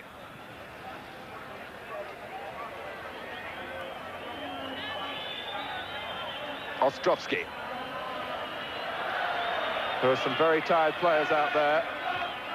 Weariness induced by the heavy humidity and temperatures certainly above those that Poland would be used to. It's a much drier heat, of course, in Morocco.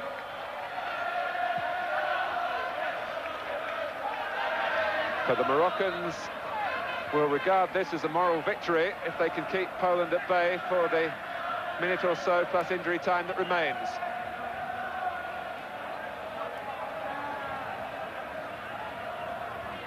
Bunsol. Smolarek. Looking to take on Khalifa. Komonitsky arriving in the middle. And so too is Boniek. Here's Komonitsky. Trying to make sure. Orban. Bunsol.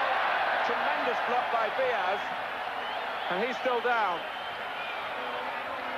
The Moroccans deserve that justice. Poland tried to walk it in. And with the ball out of play, Diaz, who flung himself into the line of the shot, will get some treatment.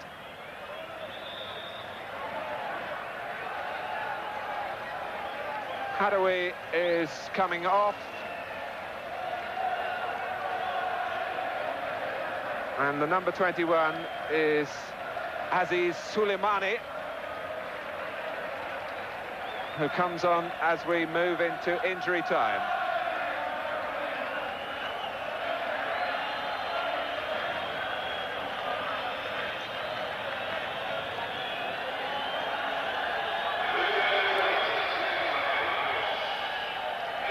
Well, Diaz is back on his feet.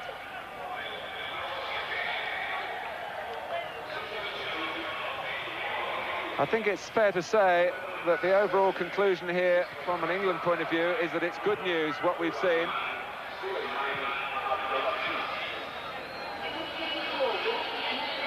Poland have been tentative. We know they're skillful. We know they can do better. And Morocco are going to use up a little bit more time with a second substitution, bringing on Khairi for the flagging Timoumi. Khairi, who's been a worthy deputy while Timoumi's been out of the national side. Another of the soldiers in the squad.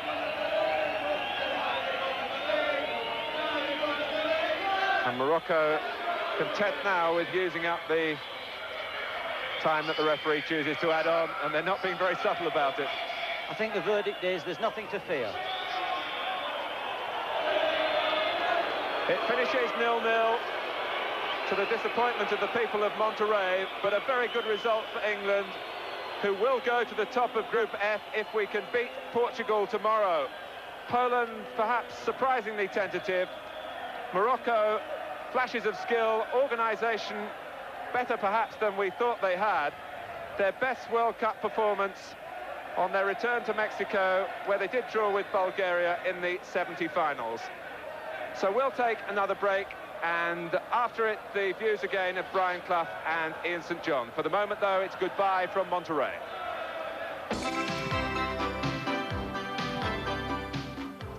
Welcome back. So it was a goalless draw, Brian Clough. A fairly shapeless sort of game and a disappointing one. And at one point you said you might have been better served being tucked up in bed with a library book, but... Absolute certainty. Absolute certainty. Yeah. We've cured all the people who can't sleep, I'll tell you that. But David Pleat was saying nothing to fear. Well, we didn't see much to fear. Our lads will be confident because they've watched the match, obviously. The Moroccans did a little bit better ball control than I thought they were capable of doing, but the Poland team looked sluggish and out of sorts. And it wasn't a very good match. It wasn't, was it? Ian, you quite like this goalkeeper, Zaki. Yeah. Well, actually, he is a good... He's not a bad goalkeeper, and he only lost one goal in the last 10 games he played. Yes. So, I mean, Peter Shilton would be happy with that, wouldn't he? Indeed. A good throw at the ball as well, you were saying. The only thing about his throwing was, and it was quite funny when we were watching it, he was very keen to throw the ball, but he always threw it to the opposition. Yeah. But that was a super save, yeah, he did well there. But, I mean, he didn't have an awful lot to do, did he? And the other thing that interested us to a certain extent was the way they treated an injury towards the end, though. I think it was when, what was it, Timoumi went down with cramp. Yeah. Yes. Absolutely brilliant, this. What? It's the most physical thing we saw in the 90 minutes. Look at him. That's not bad. That's amazing, isn't it? They may have fallen out. Maybe not talking to each other. You know? Well, I'm delighted to say that our lads out in Mexico who were watching that are still there with us, and now we can talk to Peter Shilton and to Glenn Hoddle. Peter, what was the overall feeling about the performances of Morocco and Poland there? As David Pleat and our commentary team was saying, there doesn't seem to be anything great for England to fear. Well, on that performance, Brian, I think obviously it was a little bit disappointing from Poland's point of view. I think Morocco will be very pleased with the result, and they had a lot of possession, although they didn't really threaten too often. Poland looked a little bit tired, but as you said earlier on in the programme, they tend to come on a bit later on in the competition. So I wouldn't read too much into it, although, you know, it's nice to see that sort of performance. Yes, I've got your former boss from Nottingham Forest here. Pete, how do you feel in yourself? Yeah, I feel great, boss, yeah. Yes, it's, we've had a month's full training and I feel really sharp at the moment. Good, because we're always obsessed talking about strikers, but you know my feeling on the #1 position. You've got to be right there. Have you noticed any different in the pace of the ball with shots and crosses or anything like that? Well, obviously, at altitude, the ball moves a lot quicker and you've got to adjust slightly, but down here in Monterey, it's more or less at sea level, so it's roughly the same as in England. I think the only problem will be if we have to, which obviously if we get further on in the competition, we have to move back up to altitude, but as long as we have time to adjust, then it shouldn't be too bad. The encouraging thing that, from my point of view, and from yours as a goalkeeper, has been they've been letting fly from about 10, 15 yards outside the penalty area. So you should have plenty of time to see it. Well, I hope so, yeah. So it depends if it goes in the top corner. Don't you worry about things like that. Peter, if we could have a word with Glenn now, I think Ian is keen just to have a little word with Glenn. You're hearing us, Glenn, are you? Yes, fine, Brian. That's good. Well, just thinking, Glenn, you know, that, again, tonight, all that space in midfield, I think yourself and Brian there must be looking forward to playing in some of these games with that amount of space. Yes, we noticed that particularly Poland left a lot of space just in behind their back four, so hopefully we can get in amongst that and cause them a few problems.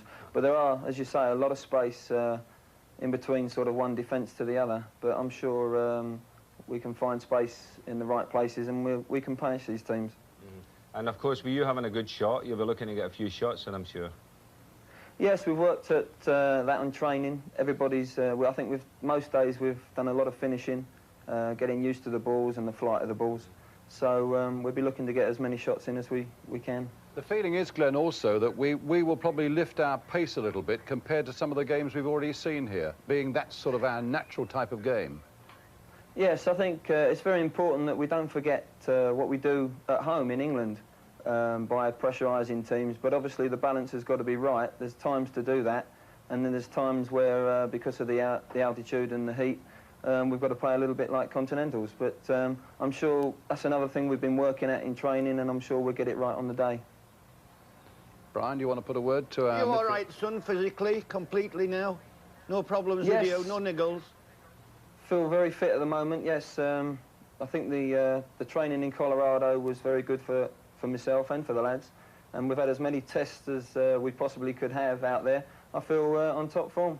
Have you had a word with your new gaffer yet? Yes, we've had a quiet chat, yes. I think what about? He actually... Well, he actually gave me an interview, so that was an unusual way to meet him. Oh, that's not bad. What have you heard about the Portuguese, Peter? Well, not a lot.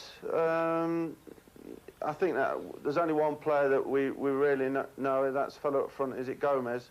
But I went there for my holidays last year, that's about as much as I know. Yeah. Are you fellas getting the press out there? Do you get the papers sent out to you? Yeah, we're getting quite a few. Oh, yeah. Quite a few papers, and it's about 4 or 5 days behind, but we're keeping up with the news. Everything's been spot on, really. I mean, it's been 4 weeks, but it's gone very quickly, and all the lads are really looking forward to getting down to the real business. Well, we're looking forward very much to seeing you in action tomorrow, Peter, and many thanks indeed for joining us again tonight, Glenn and the lads, and good luck tomorrow. Looking for Cremo.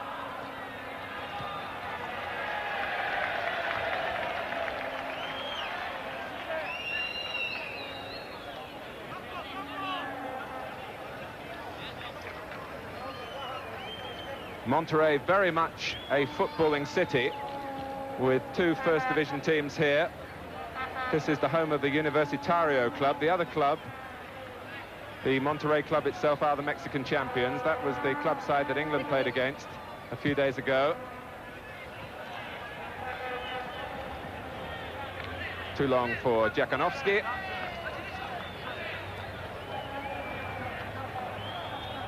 There is a thought that the Moroccans might lack some power and physique in the air, and I noticed on the last corner they had 2 men on the line defending with the goalkeeper. When they played in Belfast, they conceded a goal from a corner kick, and they only had one man on the line. Well, Poland have conceded some space here to Budabala. Primo going to the near post, and Budabala wins a corner.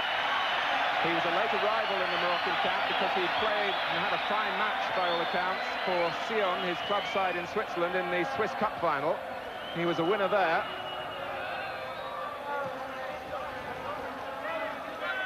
Timoumi.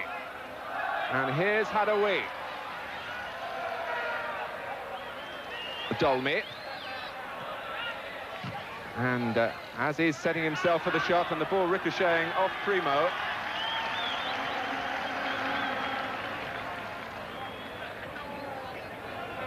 The feeling in the Moroccan camp, the two Brazilian coaches, Jose Ferreira and his assistant Jovan Vieira, is very optimistic.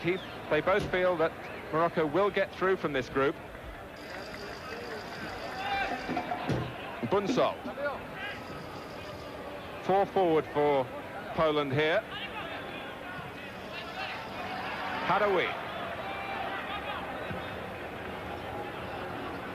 Morocco will often look to build on that left-hand side.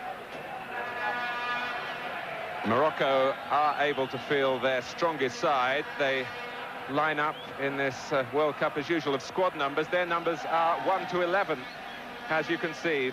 Zaki is the captain in goal.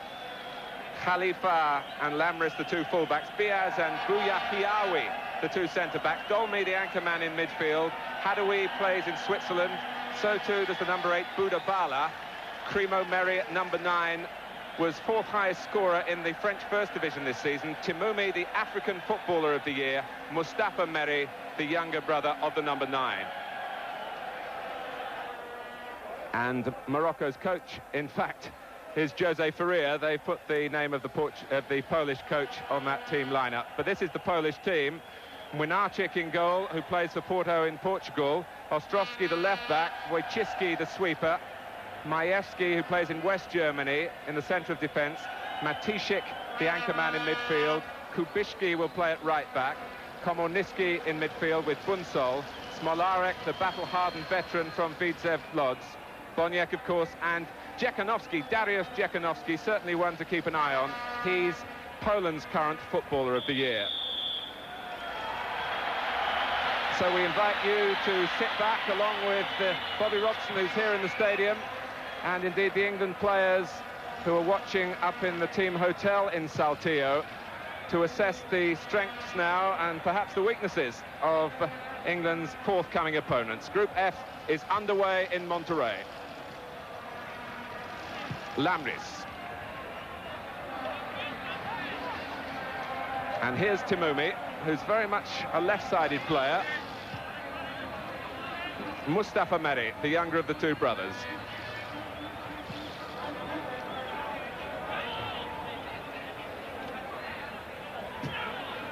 Taken up by Aziz Budabala, the number 8, and the number 7, Hadaoui. We'll try and identify as much as possible for you players that you... That's a probing pass, looking for Lamris, who's an adventurous left-back.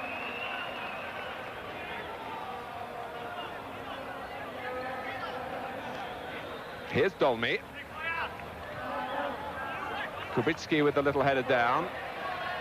Bunsol rather pinned against the touchline.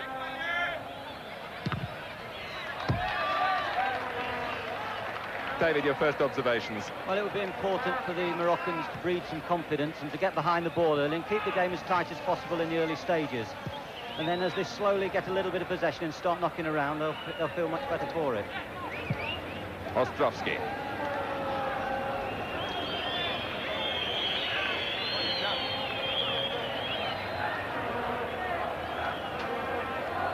There is something about the World Cup that does bring the best out of Poland. Their clubs certainly haven't been the most successful in European competition. They've never qualified for the final stages, Poland, for the European Championship. But here they are setting off on the World Cup trail again. And Smolarek, thinking perhaps about the shot on the right foot. Ostrowski. And getting the better of Khalifa, and Biaz stabs it behind. before the game's first corner to Poland. Coming in the 5th minute. Ostrovsky getting behind Morocco to win it. Both Wojcicki and Majewski have come forward, and the flick-on was by Wojcicki. Hadaoui.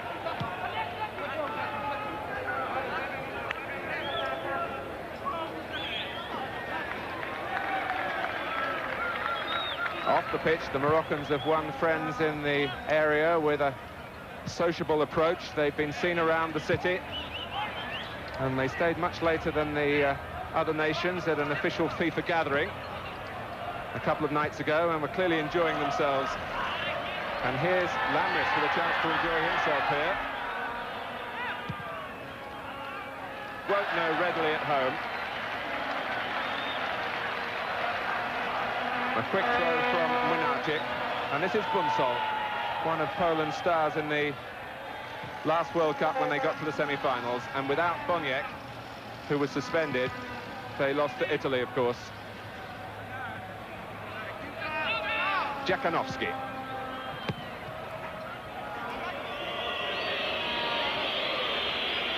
The tall figure of Roman Wojcicki, one of the players from Widzew Łódź. Here's Komonitsky. Boniek switching the point of attack, and guided back to Zaki by Lamris. Morocco representing Africa here in Mexico, just as they did 16 years ago when they had their moments in the group matches. They did at one point lead West Germany at half-time and were only beaten by a controversial goal 2-1. But they've never won a game in the finals, and it's a tough way for them to start here. Timumi.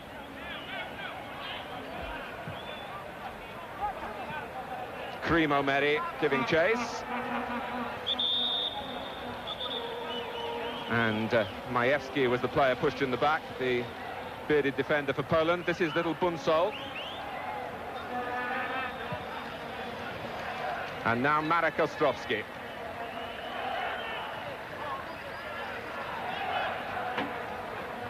Very much early sparring. We've been watching Morocco train a little bit more than Poland because the Poles have been typically secretive about their preparations. But the Moroccans have impressed in training with their technique. But as David Pleat was saying earlier, we wonder about their organisation and indeed their temperament, whether that can match some of the talent in the side. Dolmy. And good evening to you all from the Universitario Stadium here in Monterrey, the most northerly point of these World Cup finals.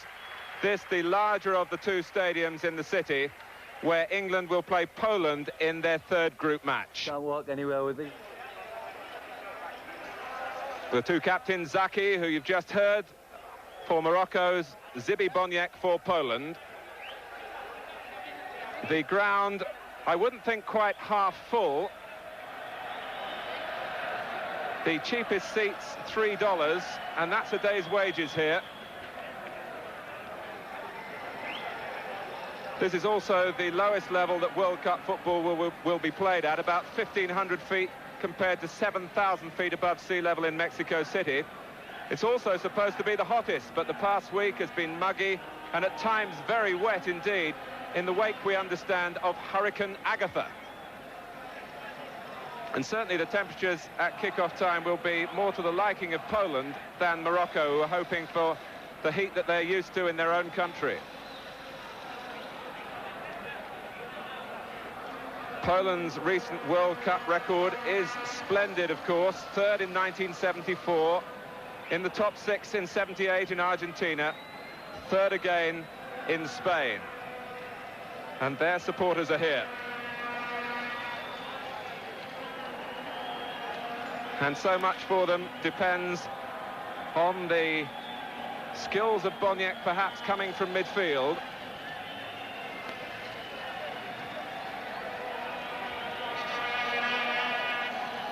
Morocco, too, have their followers. We hope to bring you a check on the teams in a moment, but first perhaps a chance for a word from David Pleat. Well, a fantastic occasion, particularly for the Moroccans. I've seen them in training and they seem to enjoy their football. They play with a smile on their face, and it'll be very interesting to see how they compare their individual techniques against the organisation and strength and pace that the Poles will give them. It's the hardest effort yet that they'll have had to put in.